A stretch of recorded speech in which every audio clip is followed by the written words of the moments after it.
El escritor norteamericano Mark Twain tiene una frase célebre y de hecho acabo de corroborar que es de él, porque con esto de los memes ahora le atribuyen frases a Sylvester Stallone o a cualquier persona sin que sea de él. Pero Mark Twain en alguna oportunidad dijo que es más fácil engañar a las personas que hacerles ver que en efecto han sido engañadas. Y después de la intro vamos a hablar sobre unos cuantos engañados, otros que no están engañados, pero mienten constantemente. Y en particular vamos a hablar de ti que vives engañado.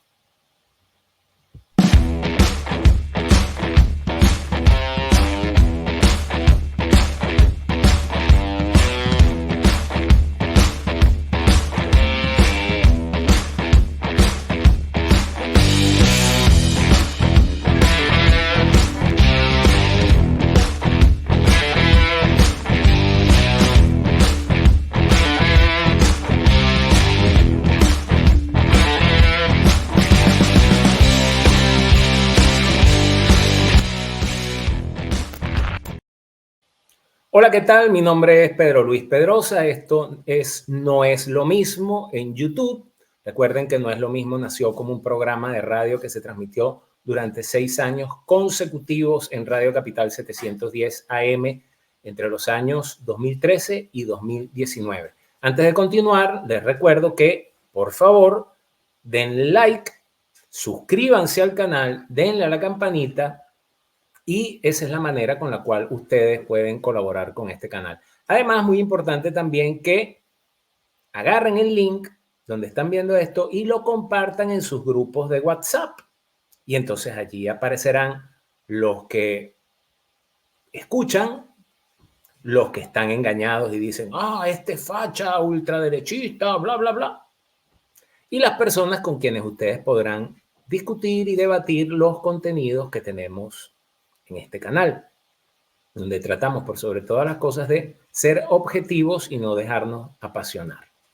Aquí no hay fuerza y fe, aquí no hay vamos bien, aquí hay hechos. Y en particular Venezuela y todo lo que está pasando ahorita va a estar marcada por un evento que va a ocurrir el próximo día 5 de noviembre. El próximo 5 de noviembre serán las elecciones presidenciales en los Estados Unidos. Nuevamente, el tío Trump, Donald Trump, se presenta a las elecciones acompañado de, creo yo, uno de los mejores individuos que hay en la política de los Estados Unidos. Y el Partido Demócrata ha demostrado ser lo menos demócrata posible. Es el partido aristócrata. Fue a unas primarias las cuales se pasaron por el arco de triunfo y ahora su candidata es Kamala Harris, con una fórmula en el ticket, un señor llamado Tim Walz, que no es zurdo, es lo que sigue. Pero yo de verdad que veo eso desde muy lejos, me busqué a una persona a quien agradezco la humildad porque es un colaborador constante en los canales más progre de paso de los Estados Unidos para habla hispana. Es un tío que tiene argumentos, que está empapado, que vive allá, que está metido. Un merideño criado en Maracay que inicialmente aspiraba a ser médico y que los devenires de la vida lo ha llevado a convertirse en uno de los mejores conocedores venezolanos en los Estados Unidos en cuanto a política norteamericana se refiere. Y no puede ser otro, porque si estaban pensando en alguien más, están equivocados, no puede ser otro sino Franklin Camargo, a quien doy la bienvenida. Franklin, bienvenido y gracias por estar aquí conmigo en la noche de hoy. Muchísimas gracias, Pedro, por la introducción. Es para mí un placer. Solamente debo corregir que tengo algo tachirense. O sea, nací en Táchira, no en Mérida. Tachirense, yo no sé por qué tengo Mérida atravesado, pero vale, Pero pues, andino, sí, tachirense. andino, igual que mi papá también, quien nació allí, pero criado en Maracay, correcto, en la ciudad ¿A Jardín. qué edad te fuiste a Maracay y en qué año y por qué tuviste que irte de Venezuela? A los 2 años, a partir de los 2 años aproximadamente, empecé a vivir en Maracay, estado Aragua, así que por eso no tengo acento andino, digamos. No se ha perdido de nada. Sí. Y en el año 2019, el mismo año de la juramentación de Juan Guaidó como presidente interino y todo el caos y crisis política en Venezuela, a mí me expulsan de la universidad por razones políticas y después Diosdado Cabello en su programa con el Mazo Dando me sacó, me llamaron terrorista y me vine a los Estados Unidos, así que ya tengo casi 6 años por acá. Pero tú dices casi 6 años y de verdad me sorprendes porque, o sea, lo tuyo entonces ha sido meteórico. O sea, de verdad tú dices 6 años, pero hacerse el lugar que tú tienes en los medios de comunicación hispanos en los Estados Unidos, siendo tan joven, en tan solo 6 años, es en realidad meritorio. Bueno, sí, muchas gracias. Ya tengo casi 3 años trabajando fuertemente y colaborando fuertemente con medios de comunicación, principalmente siendo comentarista político de derecha republicano en un programa en la plataforma de VIX, que es donde aparece también digitalmente Univisión Noticias. Y son casi ya 3 años, obviamente con muchísimos retos y complicaciones, pero también con una gran oportunidad de hablar de la comunidad hispana, de ideas, de principios, de opiniones que ellos convencionalmente no están escuchando o no han escuchado en los medios tradicionales con la frecuencia necesaria o suficiente. Y es algo que he disfrutado bastante. Es decir, Hay una chica que suele compartir contigo. Ustedes tienen un programa que se llama Línea de Fuego o Primera Línea o algo. Línea de Fuego, correcto, Línea ¿Y de Fuego. ella de dónde es? Ella no es venezolana. La otra chica republicana, Sí, sí, ella es puertorriqueña, ella es boricua. boricua. Oye, Sí, los sí. boricuas quieren volver a ser españoles. Eso lo hablamos otro día porque, claro, el mundo no va a cambiar ahora, pero probablemente Estados Unidos es uno de los países que más daño le ha hecho a España. Ojo, desde que volaron el acorazado Maine en las costas de Cuba y entonces vino lo que fue y de ahí en adelante, incluso desde antes, incluso Hollywood, de todo lo que se me está vendiendo en la cabeza, Hollywood saca 2 películas del Zorro, protagonizadas por un español, Antonio Banderas, Claro. donde en esas películas del Zorro, a diferencia de la serie que yo vi de pequeño, probablemente tú no. O sea, Diego de la Vega es un español que conspira contra España para entregarle California a los Estados Unidos. Es una vaina alucinante. Pero hoy no vamos a hablar de eso. Tú hablas de que estás haciendo un trabajo encomiable.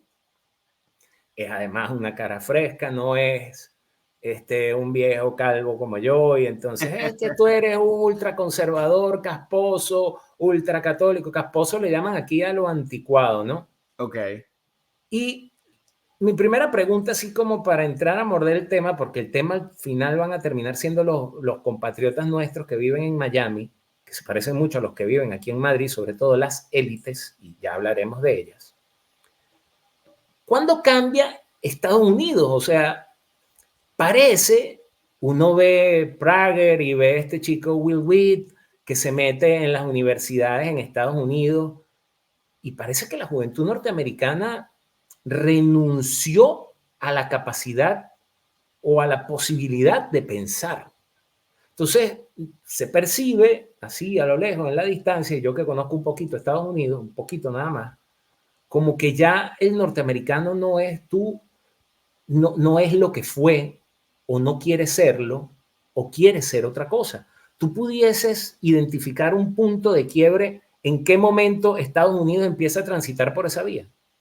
Sí, sí. Y me gustaría hacer un repaso breve. La situación que vive actualmente Estados Unidos, muchos le encuentran una similitud con quizá los Estados Unidos de los 70 durante el gobierno de Jimmy Carter. Jimmy Carter fue un presidente demócrata de un solo término, quien era visto como una figura bastante ambiciosa para luchas progresistas, luchas liberales dentro del término estadounidense, que es básicamente luchas progres, no solamente en términos sociales, sino también en términos económicos, climáticos. Su política exterior incluso buscaba establecer relaciones con la dictadura cubana, y ahí viene también incluso el trabajo que hace Jimmy Carter posterior a su presidencia y con el Centro Carter, que bien los conocemos de cerca en Venezuela, que ahora muchos le quieren lavar la cara. Yo personalmente no soy uno de ellos. ¿Por qué menciono esto? Porque Jimmy Carter fue en Estados Unidos durante los 70, una era de decadencia, donde se tuvo una inflación sumamente alta, que Biden de hecho logró la inflación más alta en 40 años. Y cuando se habla de 40 años, uno regresa precisamente a la administración de Jimmy Carter. Posteriormente, afortunadamente, Jimmy Carter pierde y llega Ronald Reagan, y con eso años dorados para Estados Unidos. Ronald Reagan, un presidente que disminuyó impuestos, disminuyó la inflación, logró crecimiento económico, aumentó la seguridad, aumentó mucho los niveles de patriotismo, y con esto muy importante, el americano se volvió a sentir orgulloso de ser americano. Está el desplome y la caída de la Unión Soviética, y eso es lo que viene en años dorados para Estados Unidos. ¿Dónde existe ese punto de quiebre?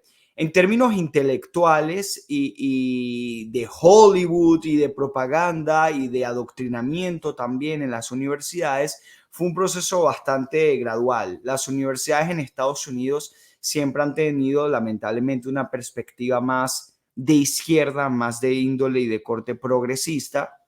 Es por eso que incluso muchos estudiantes de economía van a Columbia, que es una universidad súper prestigiosa en New York, y se encuentran con profesores que fueron asesores económicos de Chávez, o que son asesores económicos en la actualidad de un Petro o de un Lula. Eso es lo que se ve en las universidades estadounidenses.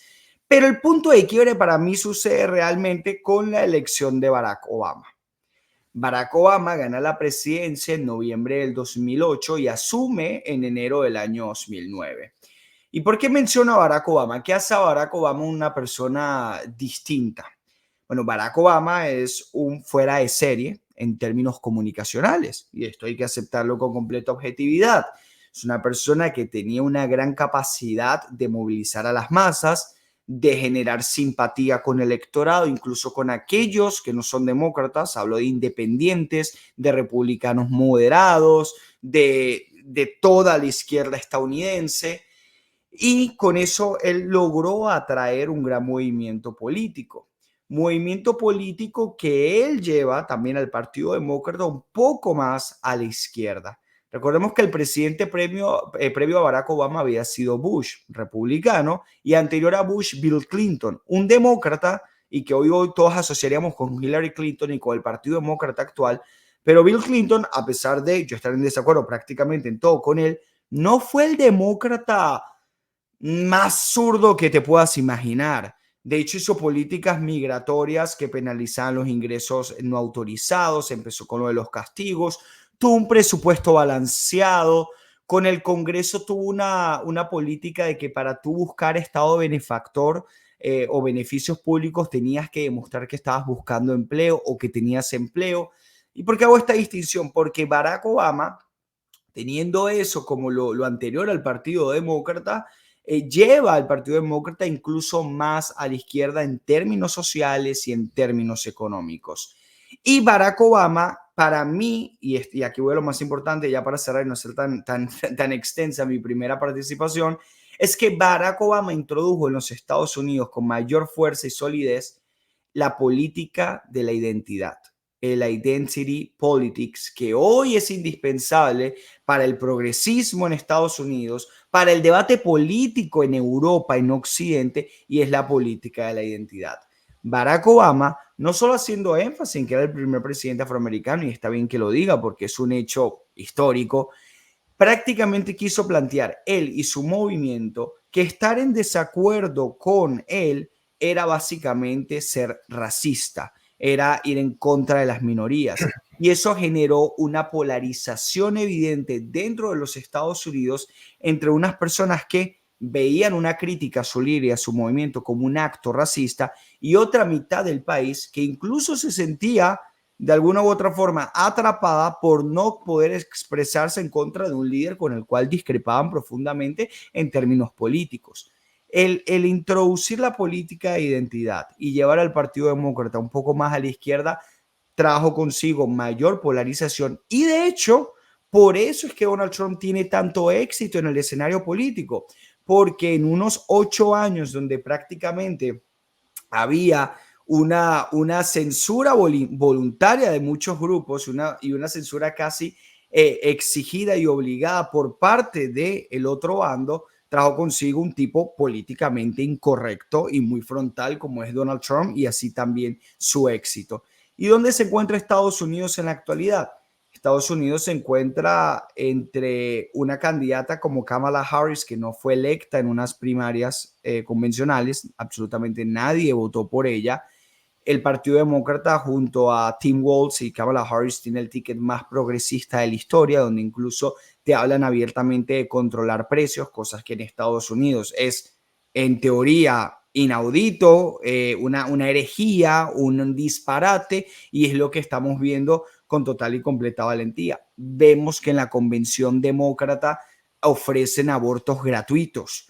Ya ni siquiera te hablan del aborto como el caso excepcional donde pobrecita una persona fue por una circunstancia muy específica y ha de tener el derecho a elegir sobre su propio cuerpo. No, hablan de aborto, eso es un aborto recreativo, el estar escuchando un discurso de Obama y después poder realizar un aborto gratis, ya hablamos de una promoción y de un culto a la muerte. Ese es el escenario político en donde estamos actualmente, donde además la mayoría de la juventud, la mayoría de los jóvenes, personas entre 18 y 29 años, se inclinan sólidamente hacia esas ideas. Y para mí el punto de quiebre en un proceso que obviamente ha tenido mucho más tiempo, mucho más elementos, lo inicia Barack Obama y lo intensifica obviamente las nuevas caras del Partido Demócrata, y entre ellas sin duda alguna Kamala Harris como principales figuras y caras. Ahora, fíjate, tú, por su desempeño en el cargo, exoneras a Bill Clinton. Pero cuando yo decía en la introducción o cuando te iba a presentar que el Partido Demócrata, más que Partido Demócrata, es un partido aristócrata, ojo, y aristócrata por llamarle, sería más bien plutócrata o no sé, pero porque la aristocracia supuestamente es el gobierno de los mejores y estos tíos definitivamente no son los mejores. Pero hay una élite que maneja al Partido Demócrata, que son, no sé en qué porcentaje, pero más o menos, vamos a ponerlo en 33,3 cada uno. Los Soros y la Open Society, los Obama y los Clinton. O sea, ellos Yo son... agregaría una persona más y es Nancy Pelosi, que es la famosa líder de la Cámara de Representantes del Partido Demócrata. Es la que yo agregaría más. Sí, la sí. señora Pelosi, los negocios del marido en Taiwán. Entonces, aquí hay un entramado de cosas y ya tú vas a ver por qué vamos a llegar a donde vamos a llegar, porque les recuerdo que lo que quiero es que hablemos de los paisanos nuestros allá en Estados Unidos, ¿verdad? Aquí hay un entramado de cosas que probablemente es lo que Donald Trump, y que no es Trump el primero que habla de eso. No sé quién sería, pero el deep state de los Estados Unidos, el estado profundo, que va más allá de las instituciones, que pudiesen algunos decir, bueno, es que el FBI, es que la CIA, no, es una serie de intereses corporativos, económicos, que a su vez financian grupos como el Grupo de Boston, o que es a donde vamos a llegar, el Venezuelan Caucus, o este o el otro, que pagan programas y becas en universidades como Stanford, Yale, Columbus, la más progre de todas, dime si me equivoco, creo que hoy en día es Harvard, que el prestigio de Harvard, pero de ahí salen todos los, que bueno, que ahí El está. antisemitismo que hemos visto en este año en esas universidades, por ejemplo, es increíble. Ahí está el famosísimo, el gurú de la economía venezolana, Ricardo Hausmann, que uno no sabe si es más progre él o la hija, pero salen de ahí y al final ese entramado termina convirtiéndose en el gran titiritero de una serie de personajes que luego compran influencers, actores famosos. Está Oprah dando discursos casualmente, no casualmente, para nada casual, a favor del aborto en la convención demócrata. Entonces, ¿dónde toca o dónde crees tú que este entramado de cosas tocó? a la comunidad venezolana en los Estados Unidos? Mira, la verdad es una pregunta que yo me he hecho infinidad de veces. Yo creo que forma parte de la ideología política que ellos propagan. Mira, durante mucho tiempo en Venezuela, ya son 25 años, hemos tenido un régimen dictatorial y con eso también una oposición que deja mucho que desear. No solamente el liderazgo político, que vamos a ser críticos en estos momentos, sino vamos a hacer el repaso de 25 años, la clase de líderes o candidatos que hemos tenido. Hablamos de Arias Cárdenas, de Manuel Rosales, Capriles Radonsky, Leopoldo López, Henry Ramos Alup, Juan Guaidó. Podemos hablar de personas como Ismael García, personas que incluso a las que ahora le quieren dar voz, como puede ser Barreto. Son personas de izquierda, socialistas, que promueven ideas que en lo económico y lo político pueden variar de alguna u otra forma con el chavismo, pero van en la misma dirección, que sería mantener medios de producción estatales, intervencionismo en la empresa privada y sobre regulación, estado de bienestar, lo que a ellos les gusta llamar como repartición de la riqueza.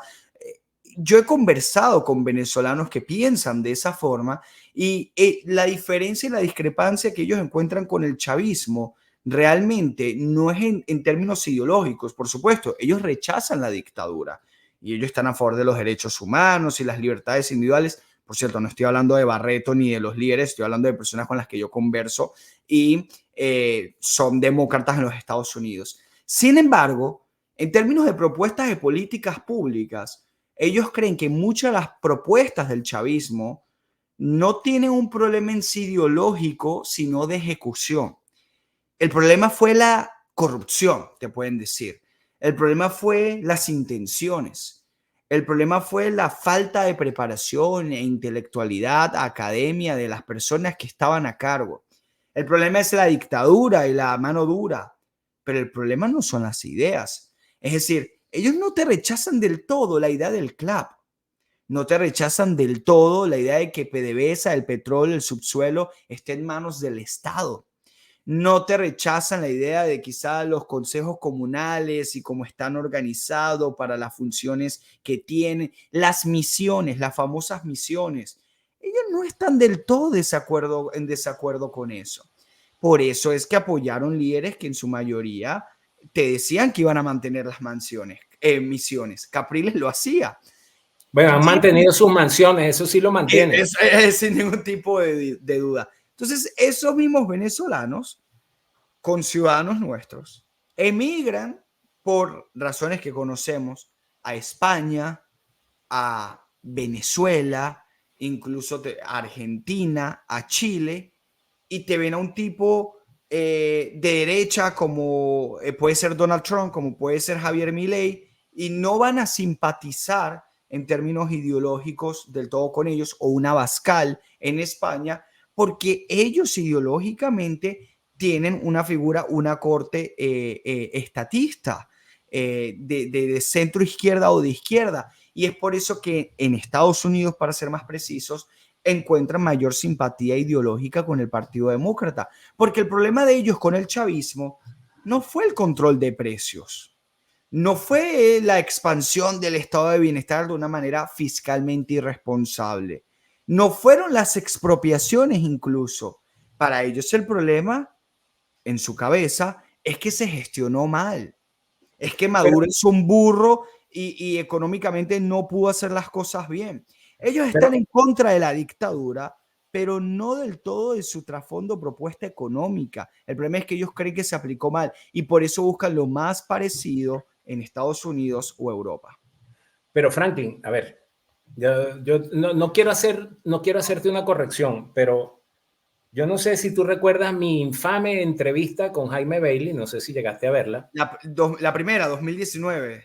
2010, bueno, esa en realidad fue la tercera, lo que pasa es que las dos anteriores no fueron, pero sí, la que todo el mundo considera la primera, que fue en 2019, que él me dice, estás usando retórica, querido Pedro, yo siempre he sido prudente en esto, pero yo y te digo después por qué, porque ya no lo soy. Yo siempre he sido muy prudente en hablar de tiranía y dictadura, ¿ok? Y entonces, en Venezuela no hay una dictadura, hay una tiranía. Ojalá hubiese una dictadura, porque la dictadura es una institución republicana romana. Aquí se prendió un peo y el Senado romano agarraba y decía: usted, Máximo Décimo Meridio, comandante de las legiones Fénix, general de los ejércitos del norte, venga y arregle esto. De paso, la película Gladiador, que podré verla 2.855 veces más de las 5.000 que ya las he visto, es un tremendo mensaje político. O sea, Máximo le dice al Senado: déjeme llegar con mi ejército, yo depongo a cómodo, arreglo esto y después me voy a ir a una estepa por allá en las Galias o en donde están los bárbaros a seguir defendiendo el imperio. Entonces, siempre he sido prudente en eso porque es muy duro lo que te voy a decir, pero para el estado en el que está Venezuela hoy en día, cualquier transición seria hacia de la tiranía hacia la democracia es, de hecho, una dictadura. Si quieres, ponle el nombre de transición predemocrática. Pero yo no veo a Edmundo o a quien sea, y de Venezuela, del tema Venezuela no vamos a hablar hoy en específico, diciendo en cadena nacional, a los pocos días de asumir el cargo: señores de la FARC, del ELN, de Hezbollah, tengan la amabilidad. A partir de mañana dispondremos de unos aviones en la rampa 4 en Maiquetía para llevarlos a sus países de origen.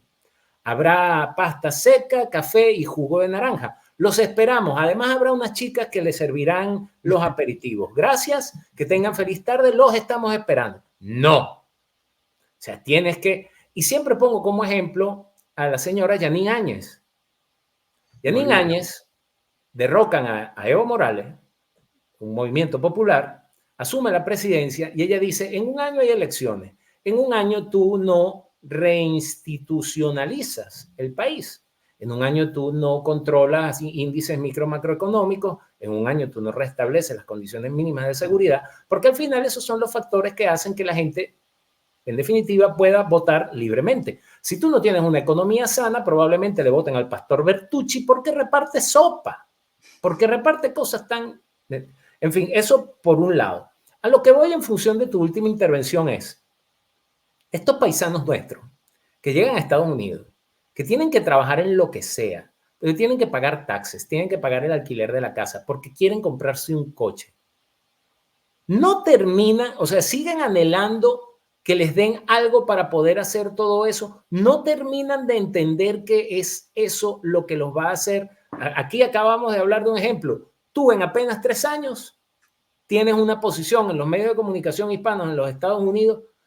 Eso no te lo regaló nadie.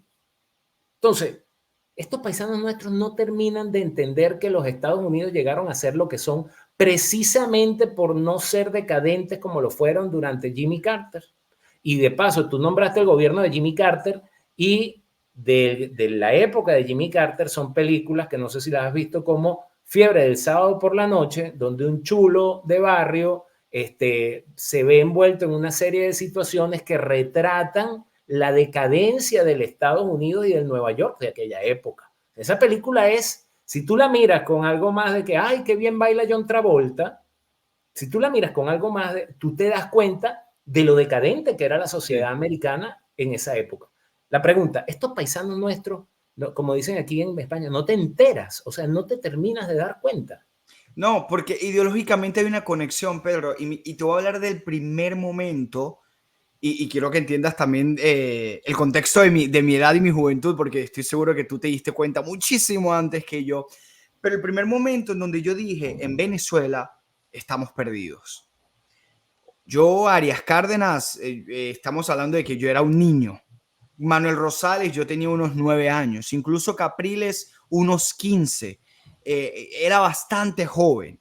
Así que todavía en ese momento yo no abría del todo los ojos. Y quiero disculparme por eso, entendiendo, y que por favor entiendan mi juventud e inocencia. cuando la oposición gana la Asamblea Nacional, cuando la MUD, la Mesa de Unidad Democrática, gana la Asamblea Nacional. Niñitas, niñitas, ganamos, dijo Lilian Tintori. Lilian Tintori dijo ganamos y ahí era una fiesta y pensamos que era el fin de la dictadura, de la tiranía, como bien hacías la distinción y es correcto lo que mencionabas. Hubo en el primer año de la Asamblea Nacional, discutieron una propuesta, Pedro, para regular las tarifas y los precios de las líneas telefónicas. La oposición venezolana quería regular los precios de las tarifas telefónicas porque ellos creían que Movistar, Digitel, ustedes pónganle el nombre de la compañía, tenían precios muy altos, no porque había una hiperinflación, no por culpa del chavismo, del madurismo y sus políticas fiscales asquerosas y terribles, sino porque las corporaciones son codiciosas y están abusando al venezolano.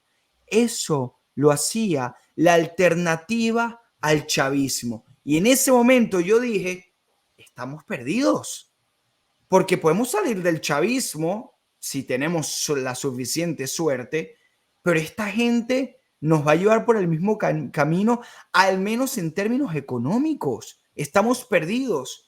¿Y por qué te pongo este ejemplo? El primer momento o uno de los grandes momentos que yo tuve cuando de verdad dije es que estamos muy mal, porque el reflejo de esas ideas, de esas discusiones que se tenían en el Capitolio, en la Cámara de Diputados de Caracas, de Venezuela, por parte de líderes jóvenes como Freddy Guevara, que eran el futuro, y otros tipos, Freddy Guevara que estaba jugando Pokémon Go en el teléfono.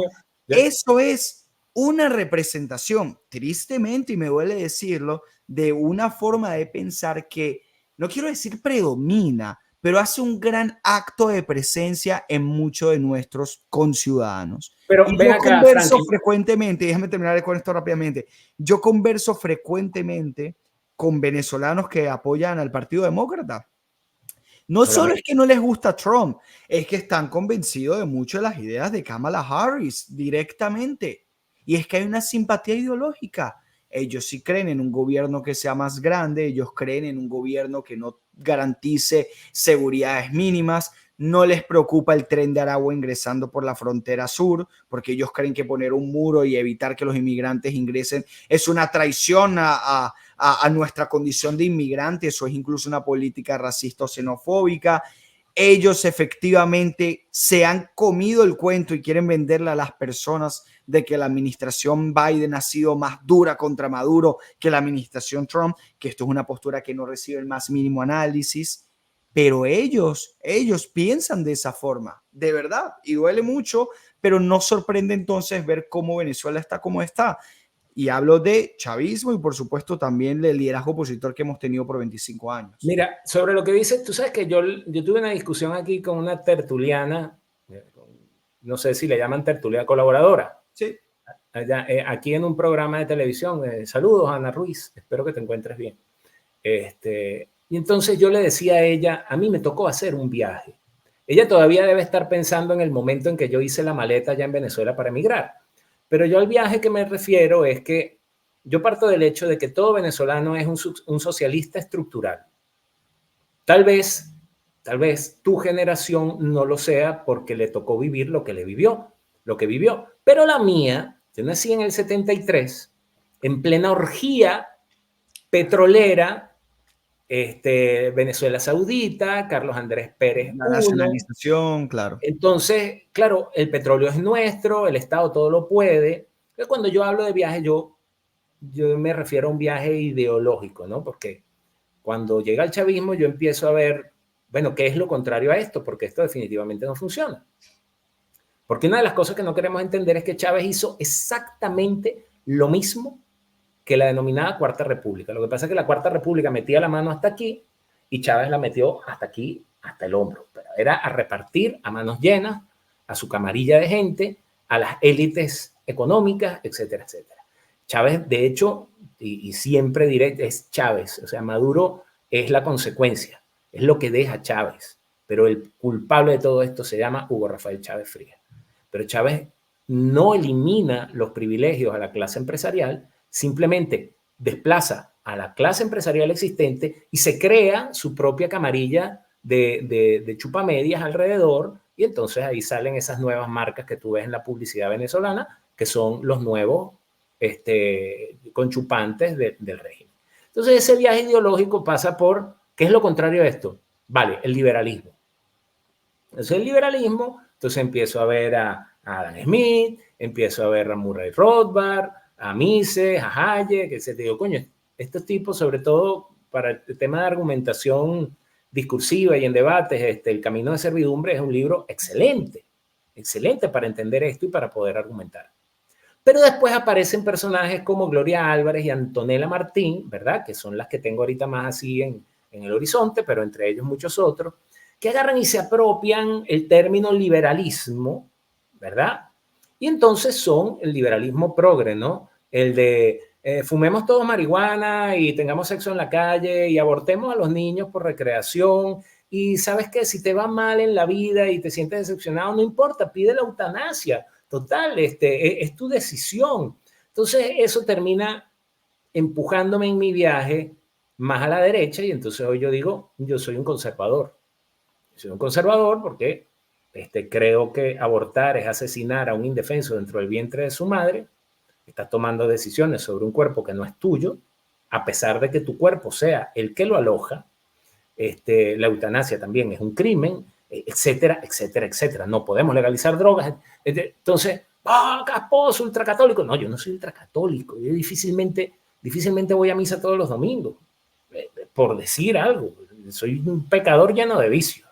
Pero nuestros paisanajes, nuestros coterráneos, terminan identificando una serie de cosas y no sé si es tanto por cómo nos hicimos nosotros y por cómo fuimos allá, sino por otro factor en el cual tú intervienes del lado correcto y que te voy a mostrar un video. El video está mal grabado y el factor es la propaganda. La propaganda, pero yo creo que de ese entramado del cual hablamos, que verdaderamente controla el Partido Demócrata y los think tanks, grupos aledaños, ejercen un enorme poder de propaganda. Que hay unos personajes que no sé si los conoce, pero que estuvieron con otro personaje que lo voy a señalar cuando terminemos de ver el video. Lo tomé de la pantalla de mi teléfono, me disculpan los. Gana Trump, ¿cómo le iría a Venezuela? Probablemente Maduro incluso tendría se galvanizaría aún más su poder, porque yo creo que Trump no tiene ningún interés en que Maduro, un protegido de Vladimir Putin, salga del poder. Luis, tú eres venezolano también. Sí, soy venezolano y yo siento que le iría peor a la situación venezolana, que queremos ser libres, queremos tener un liderazgo nuevo en Venezuela. Esa es la realidad. Yo siento que Trump, hemos visto, no solamente ha sido amigo con Putin, sino también con Erdogan, con el líder de Corea del Norte. Entonces, él es alguien que es amigo de dictadores. No es por casualidad, y yo siento que no se mejoraría, porque además ya vimos que tuvo una oportunidad y no pasó nada. Muchas promesas vacías. Sí puso el tema Venezuela en la palestra a nivel mundial, y eso se puede agradecer. Sin embargo, los resultados han sido básicamente los mismos al final del día, y yo siento que bajo el liderazgo de la administración Biden-Harris sí hemos visto adelantos. De nuevo, capaz no es exactamente lo que queremos, pero hay pasos hacia adelante. Colombia, tu país, ha recibido a millones de venezolanos. ¿Qué pasaría si gana Kamala o si gana Trump? No. A ver, ya el tema de la chica colombiana, pero como un venezolano, yo sé que probablemente no tengas la respuesta, pero trata de darme tu explicación. Como un venezolano que ha vivido los últimos 10 años. ¿Y por qué te digo 10 años? Porque ya vamos a cumplir 8 desde que Trump fue electo en 2016. Como un venezolano que ha vivido los últimos 8 años de su vida puede decir este tipo de burradas. O sea, es que no sé cómo calificarlo. Bueno, tú decías una palabra, Pedro, antes de mostrar el video, y es propaganda.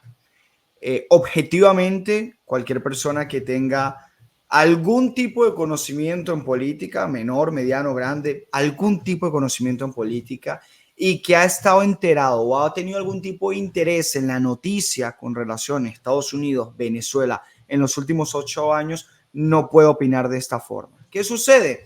Que hay individuos que viven en los Estados Unidos y que su prioridad en términos políticos tiene un enfoque estadounidense y es completamente válido. Yo hablo mucho más de Estados Unidos que de Venezuela. Y entre eso ponen ellos su prioridad en el Partido Demócrata, en un Joe Biden, un Kamala Harris, incluso por encima de la verdad, de la honestidad o de la libertad en Venezuela. ¿Qué quiero decir yo con esto? Estas personas están en su derecho a apoyar a Kamala Harris. Por supuesto que sí. Para eso estamos en un país libre y con libertad de expresión. Y nosotros tenemos el derecho de decir que es una propuesta política terrible, para ponerlo de la manera más bonita posible, y que están cometiendo un gravísimo error en apoyar eso. Pero lo que no pueden decir es que Kamala Harris sería lo mejor que le puede pasar a Venezuela. O es que Kamala Harris es una alternativa que para el interés de la libertad de los venezolanos en términos geopolíticos, Kamala Harris es una mejor opción que Donald Trump. No lo pueden decir. Además para hecho concreto, Franklin, además de liberar a Alex Saab, exacto, a eso iba ¿qué justamente. ventajas, o sea, qué ha hecho la administración Biden? Yo recuerdo a Fernando del Rincón, por quien sentía tiempo pasado algún tipo de respeto, pero que no deja de ser otro propagandista de la cadena de propaganda oficial del Partido Demócrata, que es CNN, ¿ok? Bueno, en español y en inglés, ¿ok? Porque luego no me voy a meter con otro, ¿ok? Pero diciendo, ha sido Biden y no el catire el que ha promulgado el TPC, TCP, no sé cómo se llama. Sí, el TPS. Para los venezolanos. Y yo, pero es que a mí me vale mierda que le dé el TPC o como se llame a los venezolanos en Estados Unidos. El problema es que en Venezuela sigue marchándose la gente porque no hacen absolutamente nada contra el origen de todos los males. Entonces, además de liberar a Alex Saab, ¿cuál ha sido la política exterior de la administración Biden hacia los Estados Unidos? Y luego damos un repaso, que por cierto, está plasmado en 2 libros, tanto en el de John Bolton, como el lo tiramos de una vez, como el de John Bolton, como el de Mike Pompeo, de que fue la misma oposición venezolana la que persuadió a estos 2 personajes de que una intervención no era necesaria. Total. Mira, claramente vamos a empezar incluso desde la campaña del año 2020. Ya había pasado un año de lo de Guaidó, pero aún así los republicanos, a través de voceros como puede ser incluso los latinos, Marco Rubio, María Elvira Salazar o el propio Donald Trump, en cada oportunidad que tenían hablaban de Venezuela, de la importancia de buscar la libertad en Venezuela. Donald Trump, en su Estado de la Unión, en el State of the Union, que invita a Guaidó, dice: vamos a aplastar a la dictadura venezolana. Donald Trump puso a Venezuela como un centro, lo puso en la mesa de la discusión geopolítica mundial, de uno de los temas más importantes. Joe Biden en ese entonces, que estaba un poco menos en estado de casi demencia como está ahora, ya estaba muy mal, créanme, pero ahora está aún peor, después de 4 años, evidentemente, decía que se irían la presión a Venezuela cuando apenas lo mencionaba su equipo de campaña, que no iban a levantar sanciones, que no iban a tener relaciones diplomáticas. Bueno, mintieron. La administración de Biden ha levantado sanciones. La administración de Biden liberó al mayor testaferro de Nicolás Maduro, Alex Saab. Sí, el personaje elegido a dedo para hacer los negocios más turbios y de ganancias económicas más importantes para las peores figuras del chavismo. Estaba detenido en Estados Unidos, Biden lo libera. Los narcosobrinos, los sobrinos de Cilia Flores, presos en Estados Unidos, los liberan.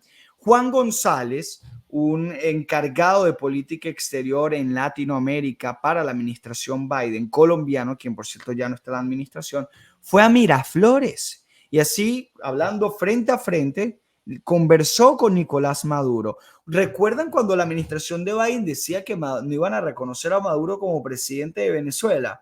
No solamente lo reconocieron, es que fueron enviados de la Casa Blanca a conversar directa y abiertamente con él.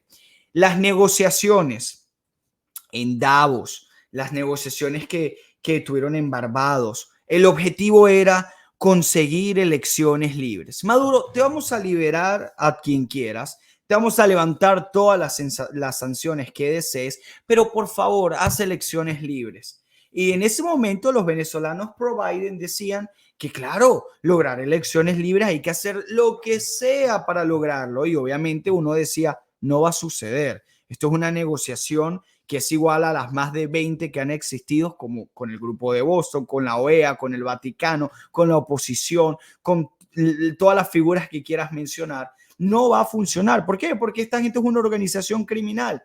Ahí tuvieron elecciones, ni siquiera la líder de la oposición que había ganado unas primarias pudo ser candidata, no habían garantías de ningún tipo y ahí está el atraco que se presenció el 28 de julio. Esa era la gran apuesta de los demócratas y la justificación a todas sus terribles decisiones. Elecciones libres, no lo tuvieron.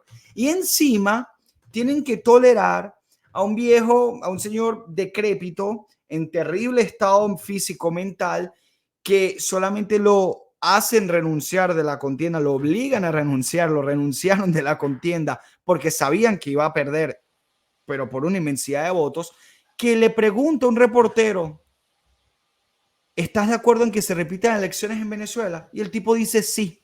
Y luego tiene horas después que salir la Casa Blanca para decir no quisimos decir eso. Es que ni eso puede hacer. ¿Cómo es que se llama? Karine Jean-Pierre, es que se llama la portavoz de la Casa Blanca. La portavoz de la Casa Blanca. La Casa Blanca no solamente es que ha sido incapaz, terrible, deficiente, porque eso sería incluso menospreciar el contenido e interés ideológico del Partido Demócrata. Es que el Partido Demócrata directamente ha colaborado con el régimen y la dictadura de Nicolás Maduro. A mí nadie me puede decir que la presión internacional que hoy tenemos, aún con este atraco del 28 de julio, es mayor o más intensa que la que se tuvo en el año 2019. Ahora hay gente... No, es que estamos en el mismo punto. O sea, lo que... Aún peor, Pedro, aún peor. Y te voy a explicar por qué hay gente que se emociona por lo que dice Lula. Pero mira lo que dice Lula. ¿En qué cabeza cabe? La propia María Corina agradece. La propia María Corina agradece las palabras de Lula, es que socio fundador del Foro de Sao Paulo. Y en mi libro, que no tengo ejemplares aquí ahorita, por cierto, después me pasas tu dirección para hacerte llegar un libro allá a Miami. En mi libro yo relato cómo se crea el Foro de Sao Paulo. Cuando gana Bolsonaro se hacen un extreme makeover y se van para el México de López Obrador y se hacen llamar Grupo de Puebla, pero al final son la misma, misma vaina. Y una cosa, Franklin, una cosa, porque aquí es donde, aquí vamos a hacer vamos a develar la verdad. Quien mejor se lleva, con quien mejor se lleva el chavismo en los Estados Unidos es a través de Jorge Rodríguez con el Partido Demócrata de los Estados Unidos. Absolutamente. Y con quien mejor se lleva la oposición en los Estados Unidos es con el Partido Demócrata de los Estados Unidos a través de un señor que se llama Leopoldo Martínez Nucete, el gran mastermind lobista. Pero al final, la administración de los Estados Unidos, con quien mejor se lleva es con quien le haga la tarea. Y hasta ahora, quien lleva ventaja en eso es, desgraciadamente, el chavismo. Entonces, la política de fuertes declaraciones, comunicados contundentes, etcétera, etcétera, no tiene absolutamente nada que ver. Y tú sabes que en estos días escuché a un español decir que el creador del storytelling había sido Jesucristo, el primer gran comunicador a través de las parábolas. Bueno, yo te tengo la parábola del ladrón para explicarte el tema Venezuela. Franklin Camargo es un joven venezolano que vive en los Estados Unidos y emocionado va a la tienda Apple de ahí de Brickell a comprar el nuevo modelo iPhone 36. Al salir de la tienda, en esa callecita donde se ven los colores del edificio de Brickell, aparece un ladrón con una pistola en la mano y le dice, dame tu teléfono, give me your phone. Y Franklin se lo entrega y posteriormente le dice, señor ladrón, tenga la amabilidad. Ese teléfono es mío, aquí tengo la factura. O sea, la factura son las actas. Y el ladrón le dirá, mira, pendejo, ¿tú crees que si a mí me importase un pepino tu factura, yo hubiese sacado esta pistola para quitarte esa vaina? Lo único que puede suceder para que el señor Franklin Camargo recupere su teléfono es que un policía del Miami-Dade County se percate de la situación y someta al ladrón. Cualquier parecido con la situación que estamos viviendo, que se está viviendo en Venezuela actualmente, es mera y absoluta realidad, no es coincidencia, es así. Entonces, lo que no han entendido es la naturaleza de los personajes. Y en esa naturaleza, el Partido Demócrata de los Estados Unidos, hoy en manos de la administración del Estado, del gobierno federal, no le interesa quién esté en donde esté, porque además muchos frentes tienen, que ese es otro tema que no nos vamos a alargar mucho, porque espero que podamos volver a conversar, pero eso es otro tema que pudiésemos. Está Israel con Palestina, está la guerra o sea, cosas contra las cuales tanto J.D. Vance como Donald Trump han dicho, si estamos en el gobierno, la guerra en Ucrania se acaba en un día. De paso, y disculpa si hago tanta introducción y luego tú desarrollas. De paso, la guerra de Ucrania es la guerra del Partido Demócrata de los Estados Unidos. Esa guerra iba a iniciar en el año 2016 si ganaba la señora Hillary Clinton. Y fue postergada 4 años por el gobierno de Trump, y en lo que Trump se fue, arrancó esa guerra. Entonces ellos tienen ese frente, tienen el otro, tienen a China con Taiwán, tienen... ¿Qué les cuesta más? Además, un partido tan lapso en el tema de migración como el Partido Demócrata de los Estados Unidos, que le va a entrar 1 millón de venezolanos más. Sí, claro, si vienen todos con el coco lavado, no importa que entren, que esos igual nos van a votar a nosotros. No, sí, totalmente. Mira, con respecto a lo que mencionabas sobre la guerra en el este de Europa, que bien mencionabas que Donald Trump la detuvo o la pausó por 4 años para ejemplificarlo de manera muy simple. Rusia y Putin avanzan e invaden Crimea durante la administración Obama.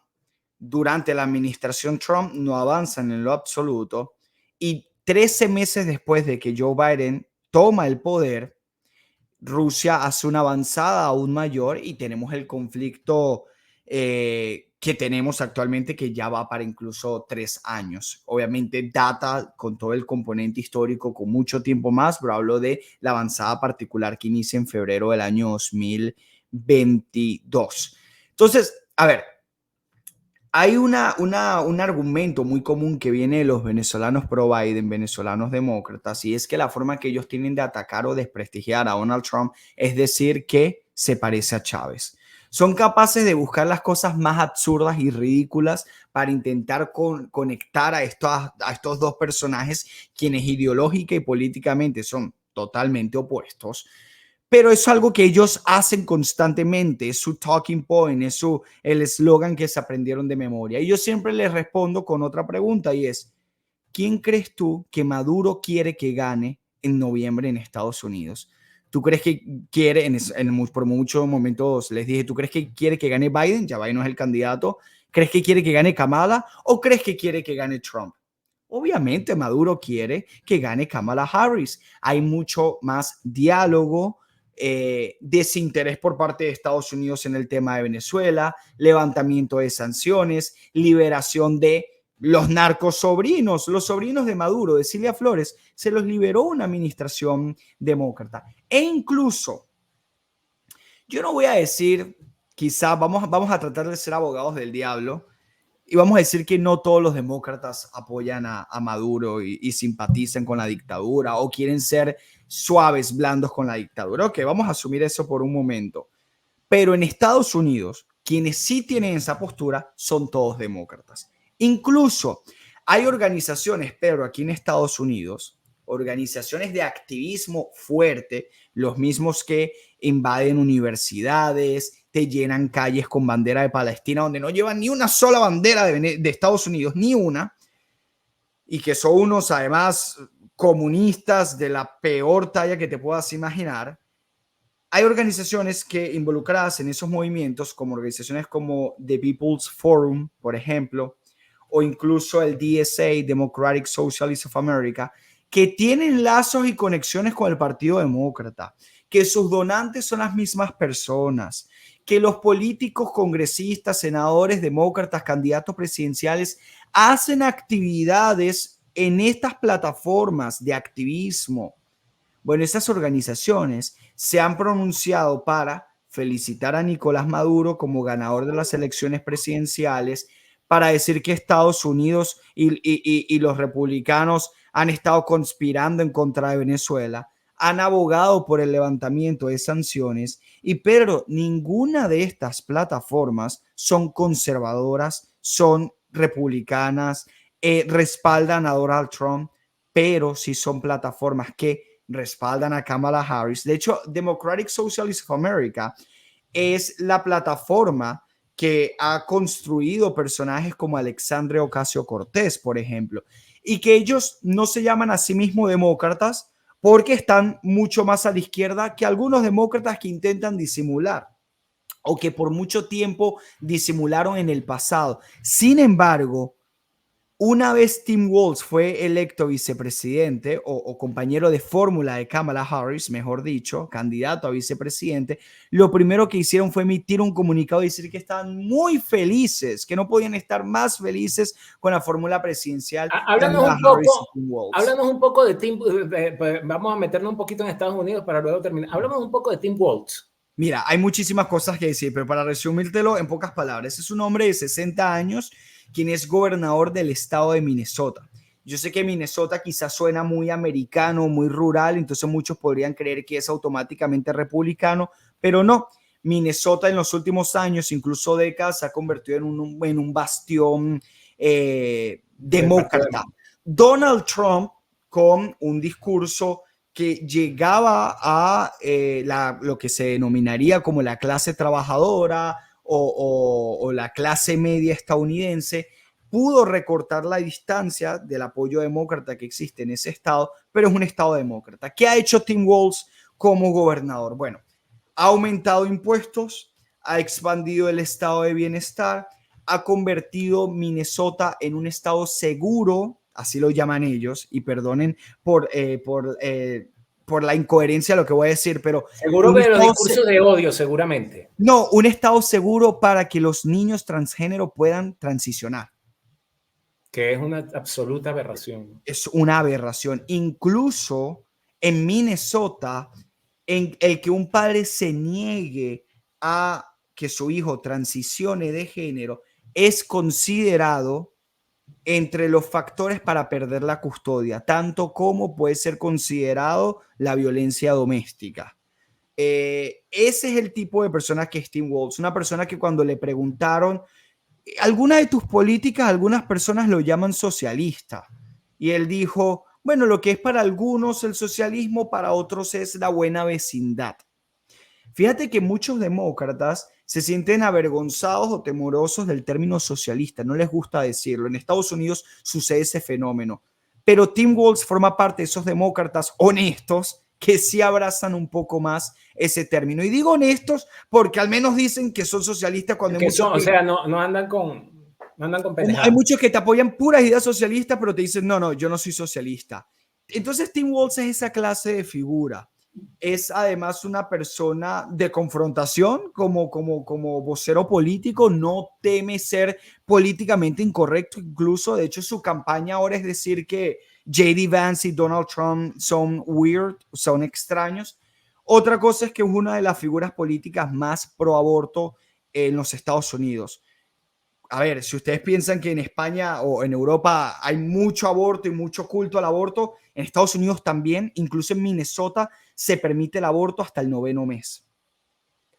Bueno. Entonces, ese es el tipo de gobernador yo cuando decía al principio, compañero de fórmula de Kamala Harris. Yo cuando decía al principio que la juventud había renunciado a pensar, entre otras cosas, por ese tipo de cosas. O sea, que tú pienses que una criatura a los 9 meses puede ser destrozada con una licuadora dentro del útero de una señora es un poco menos que incapacidad para pensar. Yo no recuerdo la fecha, pero les cuento que estoy por hacer un video sobre eso, de un artículo extensísimo, más bien un ensayo, que publica la revista Time aproximadamente un año después de la no victoria de Joe Biden contra Donald Trump. ¿Y por qué digo la no victoria? Porque ese artículo extensísimo, cuidadosamente redactado, básicamente lo que revela es cómo se fraguó una conspiración porque, según una frase de ese mismo artículo, la democracia no se autorregula. Es decir, el Partido Demócrata, las grandes corporaciones abrazadas con instituciones como el de Democratic Socialist America, es que se llama. Sí, Democratic Socialists of America.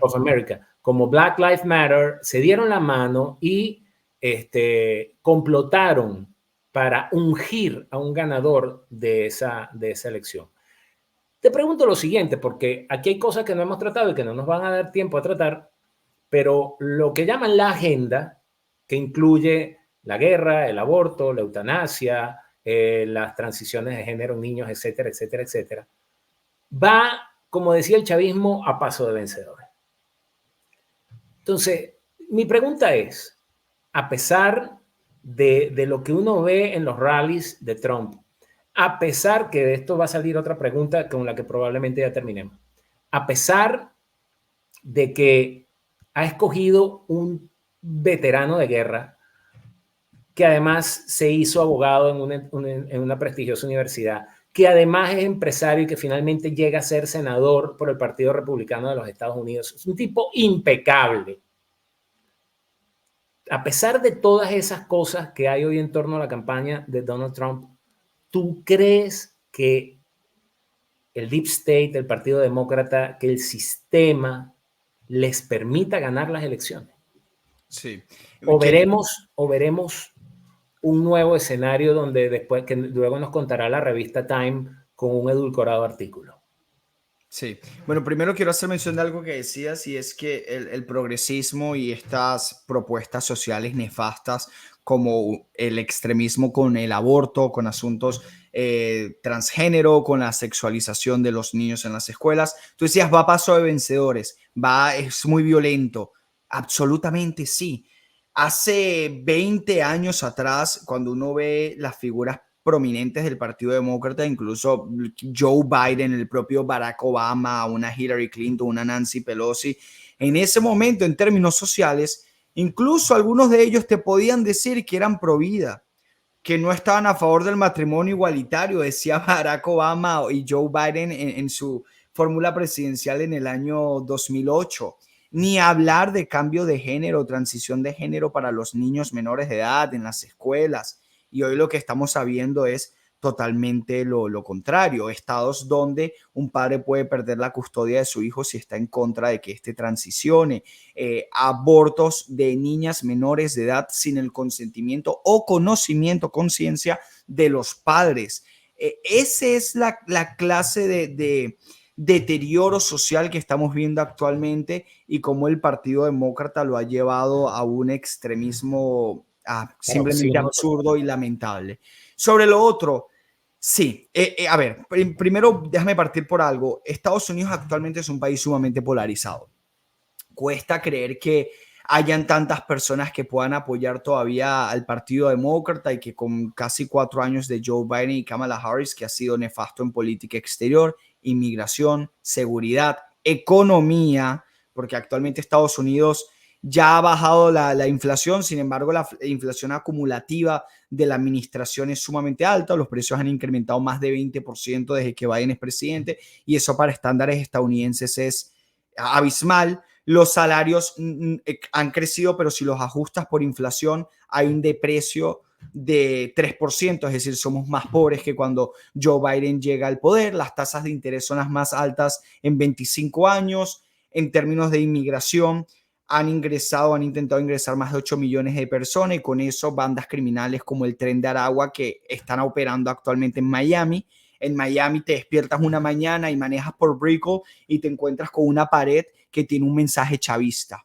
Ese es el estado actual de Estados Unidos, desafortunadamente, en muchos sentidos. Sin embargo, hay una porción del país, y podríamos decir que incluso es la mitad o cerca de la mitad, que no va a votar a Donald Trump de ninguna forma o manera. Yo sé que es difícil de creer, pero es el escenario político estadounidense actual y es lo que la dinámica parece marcar. Pero hay que entender que es que el contexto y la situación está hecha para que prácticamente sea muy difícil que Donald Trump pueda ganar una contienda electoral. Lo de los medios de comunicación, para poner un ejemplo, es una simple vergüenza. Kamala Harris tiene más de 34, 35 días siendo candidata y no ha dado una sola entrevista. ¿Y tú crees, Pedro, que los periodistas están diciendo, wow, qué mal que no nos ha dado una entrevista? No, no les interesa porque están pendientes es de expandir propaganda. La manera y la forma en que tergiversan a Trump.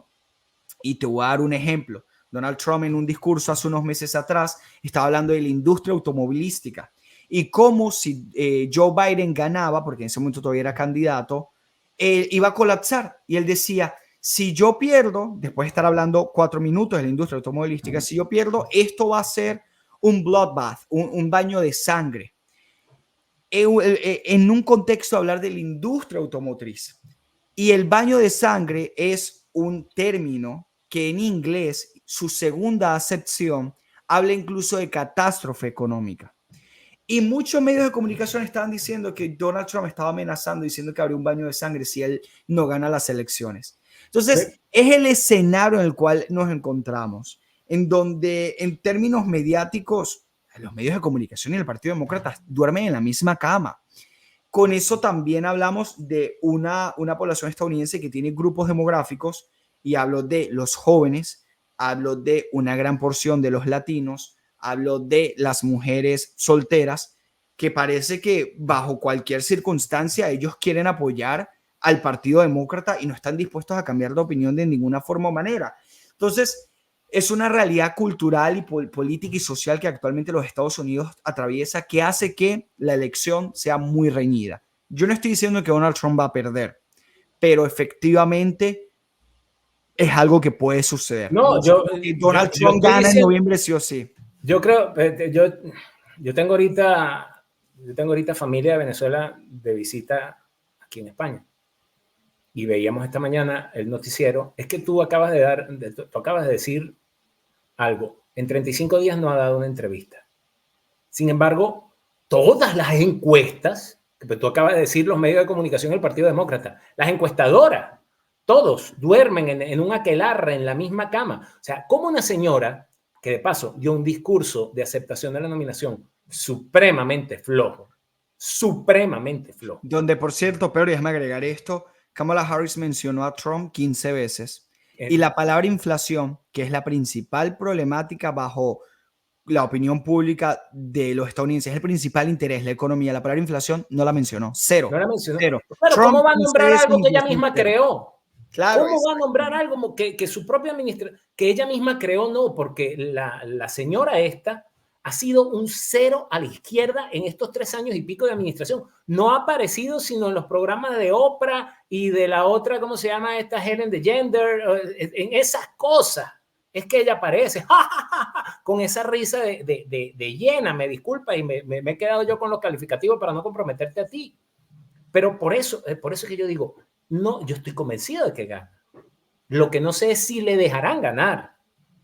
Y esto es otro gravísimo problema. ¿Por qué? Porque entonces, claro, él dice baño de sangre y entonces dice, ahí está el ataque al Capitolio. Pero ya va, es que Tucker Carlson demostró que eso había sido una cuestión donde, claro, donde sin duda, quienes saben cómo se manejan manifestaciones, saben que tú concentras a una gran masa y pones a unos cuantos distribuidos en esa masa que son los más gritones y ellos arrastran a todos los demás. Por supuesto que eso pudo haber pasado. Pero el bendito chamán QAnon, paseó con la policía del Capitolio por dentro del Capitolio. Entonces son cosas que esta gente que vota demócrata, no, yo no lo quiero ver, no lo voy a ver. Para terminar, Franklin, hablamos del ticket de Trump. Y hay un fenómeno que no hemos mencionado, que son lo que en Estados Unidos se conoce como los rhinos o los rhinos, los Republican in name only. No me queda duda de que J.D. Vance es un conservador. Ahora te pregunto, si pierde Trump, demos eso como un escenario. ¿Es J.D. Vance la nueva cara del Partido Demócrata o va a ser pisoteado por el establishment, donde por cierto está esta señora que a mí me caía muy bien y que fue la embajadora de Trump ante la ONU, Nikki Haley? ¿Ya bajó sus posturas o sigue? Ella respaldó a Trump y de hecho estuvo en la convención republicana y dio un discurso que en mi opinión fue el discurso más inteligente de toda la convención. Y te voy a explicar por qué. Nikki Haley dijo abiertamente en el discurso, hay muchas cosas en las cuales yo no estoy de acuerdo con Trump y yo quiero hablarte a ti, que al igual que yo, creíamos que necesitábamos otra opción.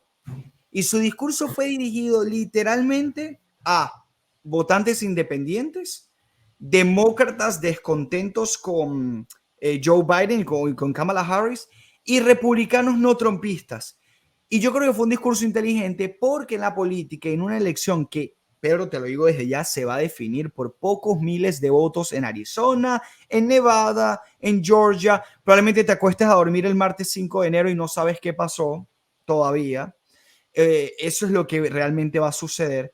Entonces, discursos como estos suman. Si tú tienes la posibilidad de tener una persona que te puede sumar votos, yo creo que eso es esencial, como lo que acaba de suceder con Kennedy. Con Robert Kennedy Jr.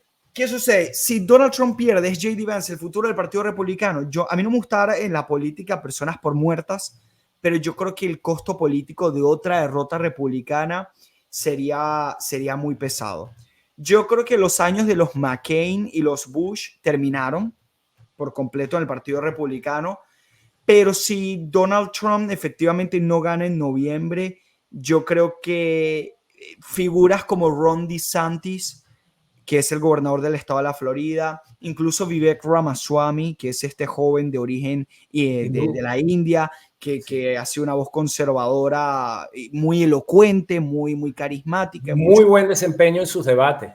Excelente desempeño en sus debates. ¿Por qué daría J.D. Vance como? Es que su figura se debilita. En Estados Unidos en los últimos 16 años, Pedro, han gobernado los demócratas por 12 años. Aún así, Trump es el causante de todos los problemas, ¿no? Pero de los últimos 16 años, los demócratas han gobernado por 12. Si Kamala Harris gana, de los últimos 20 serían 16. El republicano obviamente está frustrado, quiere ganar, quiere cambios políticos y electorales, y una fórmula que no les otorgue esa tan ansiada victoria puede ser que la terminen por echar a un lado y digan gracias por todo, pero yo lo que quiero es ganar. Y no se trata de renunciar a ideas, pero capaz sí de poner a un lado ciertas caras. Entonces yo creo que una derrota de Donald Trump, además de su edad, a él por completo ya quizá lo descalifica de su futuro político por su edad. Y J.D. Vance siendo ese compañero de fórmula, también yo creo que sería un costo político muy alto. De hecho, sucedió con una figura republicana que pudiese encajar entre el término que utilizaste de Rhino, que es Paul Ryan. Paul Ryan fue el candidato a vicepresidencia de Mitt Romney. Era el futuro estrella del Partido Republicano. Era joven, hablaba bien, era congresista, fue Speaker of the House, fue el líder en la Cámara de Representantes. Murió en 2018. Murió. Él pierde las elecciones, igual se mantiene como congresista, pero nunca perdió ese impulso que tenía. Nunca levantó. Yo creo que algo así pudiese pasar con J.D. Vance, porque sí, de perder las elecciones. Pero esto es lo que indica la lógica, pero no hay que dar por muerto a nadie en la política. Además, J.D. Vance es una figura joven, con una historia increíble. Él nace en un hogar muy pobre, una madre adicta a las drogas, sale adelante, se graduó de una universidad prestigiosa, es un empresario millonario que no se hizo millonario por la política, sino por él mismo, y que entra en la política hace 2 años. Él es senador, tiene 2 años como senador. Antes de eso... hecho, él entra en elecciones de medio término, no entra en las elecciones... Correcto. Y por cierto, él era anti-Trump en el 2016, lo cual es algo muy interesante. Él era anti-Trump. criticó muy fuertemente a Trump, dijo que él nunca apoyaría a Trump y cambió. Cuando él le preguntan por qué cambiaste, él dijo, yo pensé que iba a ser un mal presidente y terminó siendo un excelente presidente. Muy fácil, ¿no? Ecuación muy sencilla de aplicar. Mira, Franklin, no te voy a quitar más tiempo, te estoy muy, como decía el presidente Uribe, supremamente agradecido. Espero podamos tener otra conversación a medida que se vayan acercando las elecciones. Quiero darte, como decimos acá, me gusta mucho esa expresión, quiero darte mi enhorabuena por el trabajo que haces allá.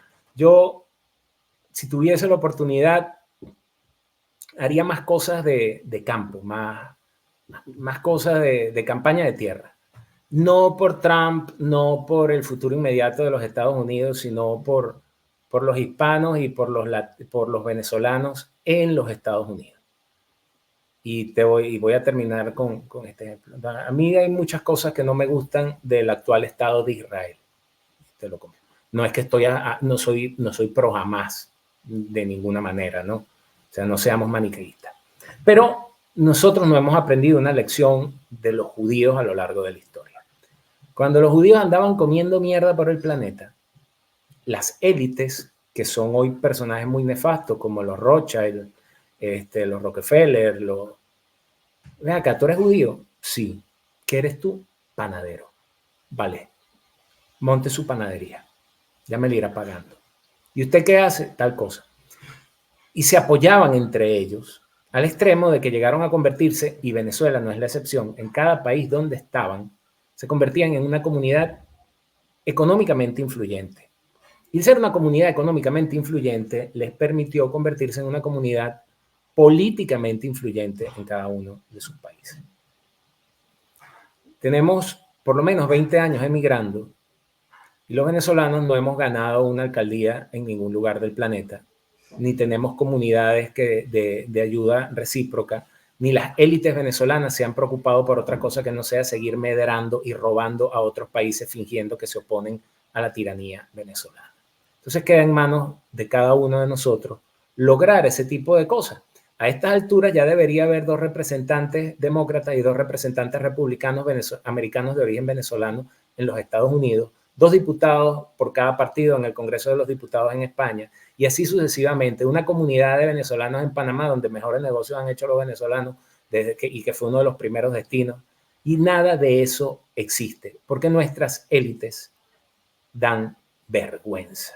Además, no tenemos un pensamiento unificado, tenemos que combatir con esas cosas que tú mencionaste a lo largo de la entrevista, pero gente como tú, desde su trinchera, yo creo que los que nos parecemos tenemos que juntarnos más, no importa dónde estemos. Así es. Te agradezco mucho, Franklin. Además, le cuento que Franklin, yo no le he dicho nada todavía, pero él es candidato. Le voy a pagar el viaje a Turquía para que me sirva de donador para el trasplante capilar. Porque si algo no le falta a Franklin. Es cierto. Mira, tienes tus puntos en contra. Yo me tuve que cortar el cabello, pero en una semana pierdo el corte, o menos. No importa, Franklin. Cuando tengas 50, si conservas la peluca que tienes, vas a acordarte de mí. Vas a decir, coño, mejor tenerla e ir al barbero que... Así es. Pero este minuto de mariconería fue mío, así que Franklin, muchas felicitaciones, espero que nos hablemos más a menudo, después te hablo del proyecto, sin embargo, lo voy a mencionar acá, lo que pasa es que no sé. Ya a partir del 15 de septiembre estarán nuevamente disponibles los cursos de Polemos Academy, son cursos para pensar, corticos, baratos, económicos, para la gente que vota, no para los que se la tiran de analistas, ¿ok? Que también lo pueden hacer. Pero cuando eso suceda, les dejaré aquí abajo en la caja de descripción el link para que se inscriban en el primer curso, que es negociación, en el curso de comunicación política. Vamos a tener 6 cursos para arrancar nuevamente. Y luego le comento a Franklin de qué va eso para ver si nos echa una manito y se apunta con un curso también. Nada está dicho. Los Estados Unidos está en pleno juego. Ojalá que las fuerzas del bien obren a favor de ese país que, independientemente de sus errores, sigue siendo el país más importante del planeta. Franklin, 1.000.000 de gracias. Saluda a tu señora, a tu perrito, ¿verdad? Que no te presenté a Alfa, que yo tengo un perrito muy parecido al tuyo. Será hasta la próxima y de verdad muy agradecido contigo por tu tiempo y por la humildad con la que aceptaste mi invitación. Un gusto, Pedro, un gusto. Gracias por la oportunidad y bueno, abrazo a la distancia. Vale, feliz tarde, Nos vamos por ahora. Les recuerdo que si ustedes quieren apoyar este canal, lo único que tienen que hacer es darle like, suscribirse al canal, ¿verdad? Darle a la campanita para enterarse cuando vayamos a hacer algún programa que lo publiquemos, y por favor compártalo en sus grupos de WhatsApp. Nos vemos, será hasta la próxima. Chau, chau.